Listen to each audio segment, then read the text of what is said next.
அனைவருக்கும் வணக்கம். இன்றைக்கான கேள்வி என்னன்னா, ஒரு குறும்படம் காட்டப்பட்டது. அந்த குறும்படத்துல மேஜிக்கல் சேர் அப்படின்னு அந்த தலைப்பு போட்டு ஒரு சேர் இருக்கு. அந்த சேர்ல உட்கார்ந்தா காது கேட்காது அப்படிங்கிற மாதிரி குறும்படம்.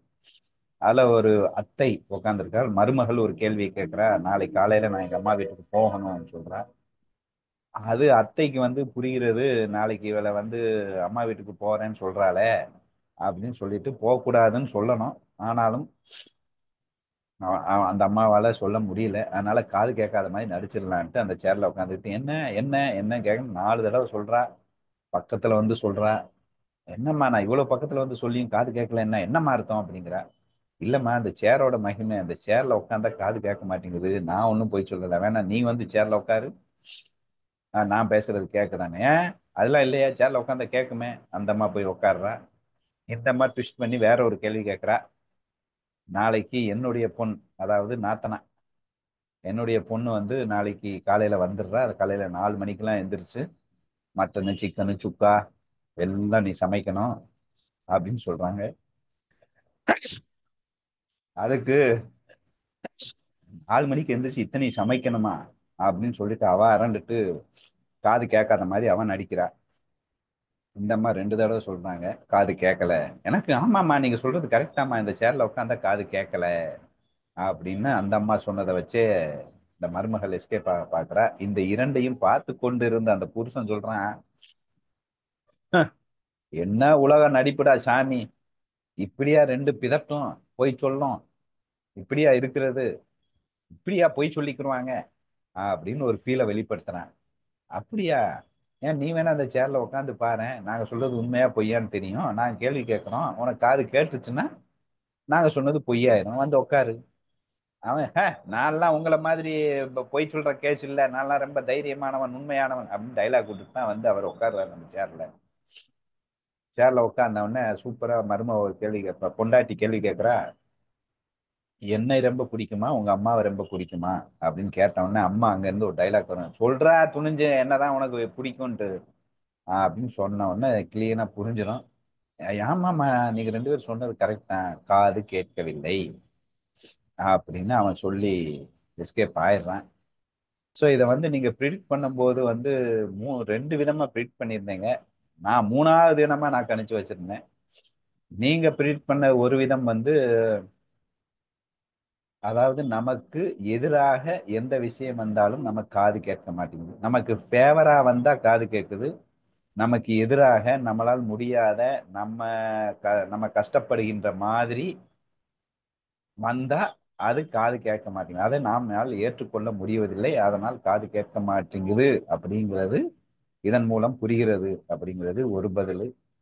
இரண்டாம் பதில் கொஞ்சம் பாசிட்டிவா சொல்லியிருந்தாங்க. அந்த சேர்ல உட்கார்ந்த உடனே அடுத்தவனை புண்படுத்த கூடாது அப்படிங்கிற ஒரு நல்ல எண்ணத்துல காது கேட்காத மாதிரி நடிச்சிடுறாங்க. ஏன்னா ஆக்சுவலா நான் அம்மா வீட்டுக்கு போன, நீ எப்படி அம்மா வீட்டுக்கு போனான்னு சண்டைய பிடிக்கணும். எதுக்கு சண்டை போட்டு அவளை திட்டிக்கிட்டு கஷ்டப்படுத்திக்கிட்டு அப்படின்னு அந்த அரகண்ட் அந்த அரகண்ட் ஆக்ரோஷம் அந்த சேர்ல உட்கார்ந்தவொடனே வரல. அதேதான் இந்த அம்மா உட்காருது, நான் உன் பொண்ணு வந்தா நான் ஏன் சமைக்கணும், கடையில வாங்கி போட சொல்லு அப்படின்னு சொல்லிட்டு சண்டை வர நேரத்துல காது கேட்கலன்னு எஸ்கேப் ஆயிடுறாங்க. அதேதான் புருஷன். ஸோ அந்த மாதிரி இன்டர்பிரேட் பண்ணியிருந்தாங்க. நான் பொதுவா நினைச்சது 3வது விதமா. அதுல என்னன்னா, ஈஸியா அடுத்தவனை அவனுடைய நிலைமையை புரிஞ்சுக்காம குறை சொல்றது, குற்றம் பார்ப்பது. அந்த இடத்துக்கு நம்ம போனாதான் தெரியும் அது எவ்வளவு கஷ்டம். இந்த பல்வலியும் தலைவலியும் தனக்கு வந்தால் தான் தெரியும் அப்படிங்கிற அந்த பழமொழிக்கு ஏற்ற மாதிரி அவன் மருமகன் கேட்கிறா.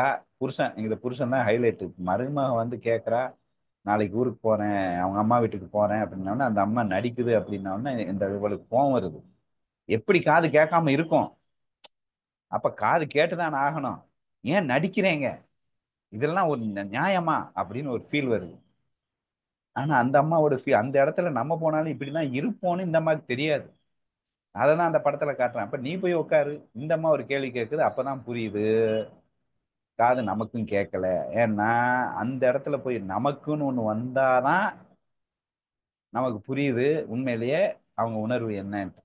நமக்கு அது வராத வரைக்கும் இங்க இருந்து விமர்சனங்கள், ஒரு ஏளனங்கள், கேலிகள், கிண்டல்கள், நக்கல்கள், எல்லாம் அடிச்சு தூள் கிளப்ப வேண்டியதான். அந்த இடத்துக்கு நம்ம போனாதான் நம்ம யாரை பார்த்து கிண்டலும் ஏளனம் பண்ணாலும் அதே வேலையை தான் நம்ம பார்த்துட்டு இருக்கோம்.